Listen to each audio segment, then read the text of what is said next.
Amira Bouraoui fuit l'Algérie. Xavier Driancourt raconte sa version des faits. L'ancien ambassadeur de France en Algérie, Xavier Driancourt, s'exprime au sujet de la fuite de la militante Amira Bouraoui vers l'Hexagone et donne sa propre version des faits.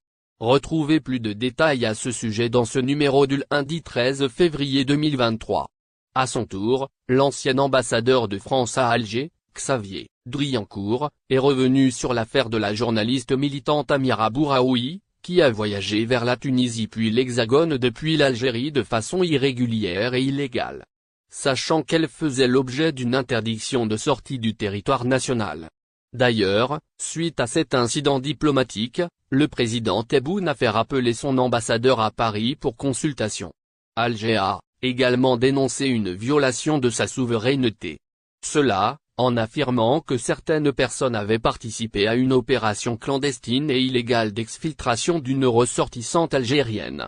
À ce sujet, Xavier Driancourt a souligné que les autorités françaises ont seulement procédé à la protection diplomatique d'une personne de nationalité française.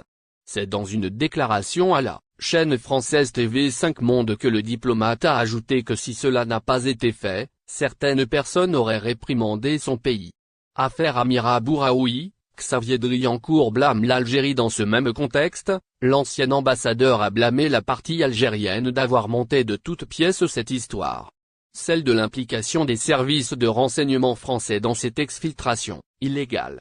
D'autant plus qu'il a ajouté que ces mêmes services n'ont reçu aucune instruction. Et ce, pour faire passer Amira Bouraoui de façon clandestine du territoire tunisien. En outre, Driancourt s'est exprimé sur les relations algéro-françaises et l'impact que cette affaire peut avoir. Il a expliqué qu'elles peuvent s'affaiblir de temps à autre. Cela dit, il estime que les relations commerciales ne peuvent pas être impactées. C'est du moins ce qui a été rapporté par le quotidien arabophone Voyage. La compagnie française Corsica Lina choque les Algériens de France. L'ouverture de la vente de billets de Corsica Lina pour l'été prochain a été très attendue par les Algériens de France, mais elle a rapidement tourné à la déception. En effet, les tarifs proposés par la compagnie maritime française ont été considérés comme exagérés et injustifiés par les internautes. En période de grande demande, les prix affichés pour les traversées vers l'Algérie correspondent à ceux proposés pendant les vacances d'été. D'après une simulation effectuée sur le site de Corsica Lina, le prix d'un aller-retour en cabine avec un véhicule entre Marseille et Alger en juillet 2023 est de 1 255 €. Ce tarif a été considéré choquant par de nombreux Algériens de France, qui se sont dit déçus par la compagnie corse sur les réseaux sociaux. Des publications sur Facebook critiquent également les tarifs proposés pour les familles, qui paraissent abusifs et profitent des Algériens. Les restrictions sur le transport de bagages à bord des véhicules imposées par les autorités algériennes ont également été soulevées, rendant le voyage en avion plus rentable pour les familles nombreuses. Donc, bien que l'ajout de la traversée vers Skikda ait été accueilli avec enthousiasme par les internautes, les tarifs proposés par Corsica Lina pour les voyages vers l'Algérie ont été très mal reçus. Les Algériens de France se sont dit déçus par les prix exagérés, qui paraissent injustifiés en comparaison avec les mesures restrictives imposées par les autorités algériennes sur le transport de bagages. Voyage en bateau vers la France, un client de Corsica Lina moqué. Les réseaux sociaux peuvent être un véritable terrain de jeu pour les commentateurs moqueurs. Cela est particulièrement vrai pour une demande de conseil récente postée sur un groupe Facebook dédié aux Algériens vivant à l'étranger. Un voyageur algérien a demandé de l'aide pour transporter un matelas avec lui et sa femme vers la France en mars prochain, et a reçu des commentaires sarcastiques plutôt que de l'aide ou des conseils. Le voyageur n'ayant pas apprécié les réactions des membres du dit groupe a expliqué dans un second post que les matelas vendus en Algérie sont de meilleure qualité et moins chers que ceux vendus en France, et que c'est la principale raison pour laquelle il souhaite en acheter un avant son voyage. Il a également fait savoir que lui et sa femme ne disposent pas des moyens de payer un matelas en France et qu'ils vivent dans un studio vide. Je vous informe que les matelas en Algérie sont à 80, 90 et 100 € et ce sont de très bons matelas. En France, les matelas sont à 300, 400 ou 600 € voire plus, explique le voyageur dans sa deuxième publication. Cependant, cela n'a pas empêché certains internautes de continuer à se moquer de la situation. Il est important de se rappeler que derrière chaque demande en ligne se trouve une personne réelle avec des préoccupations et des soucis sérieux. Il est important de faire preuve de compassion et d'empathie en ligne, plutôt que de se moquer de la estocade française dans la relation entre Alger et Paris, de violents coups sous la ceinture. L'affaire de l'exfiltration d'Amira Bouraoui risque de faire voler en éclats la sérénité retrouvée entre Alger et Paris.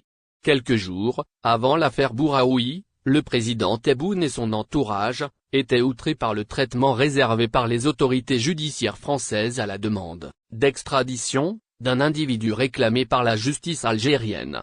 En effet, après 2 ans d'échanges entre les autorités judiciaires des deux pays pour l'extradition de l'individu à un citoyen algérien, et malgré l'envoi d'un dossier en béton fourni par le ministère de la Justice, garde des Sceaux, la réponse est tombée comme une humiliation et mépris vis-à-vis de la justice algérienne, en notifiant, à partir du département ministériel français de la justice dirigé par Éric Dupond-Moretti, que le dossier est clos, adresse inconnue.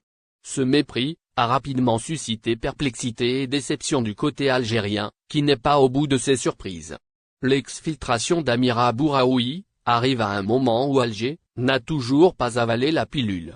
Avec cette exfiltration, qui a enfoncé le clou, les digues bâties par les présidents Tebboune et Macron pour protéger cette nouvelle page entre les deux pays, risquent de l'Algérienne Amira Bouraoui en France, de nouvelles révélations dans l'affaire. Hachem Badra, avocat tunisien de la militante franco-algérienne, Amira Bouraoui, a évoqué de nouveaux éléments qui pourraient faire basculer l'affaire de sa cliente, exfiltrée en France par un transit en Tunisie. Nous les reprenons dans la suite de cette nouvelle édition du lundi 13 février 2023. C'est une des affaires non résolues qui fait actuellement couler beaucoup d'encre. L'embarquement pour la France d'Amira Bouraoui, poursuivi par la justice algérienne et devant être expulsé vers l'Algérie via la Tunisie, a mis le feu aux poudres entre Alger et Paris. Un départ contre lequel le président Tebboune a alors rapidement protesté. Cela en ordonnant le rappel du chef de l'ambassade d'Algérie dans l'Hexagone. Alger a ainsi protesté, dans une note officielle, contre l'exfiltration clandestine et illégale d'une citoyenne algérienne vers la France. À cela, Paris répond avoir protégé une ressortissante française. N'oubliez pas, abonnez-vous à notre chaîne Olive News et activez les notifications pour recevoir nos publications en temps réel.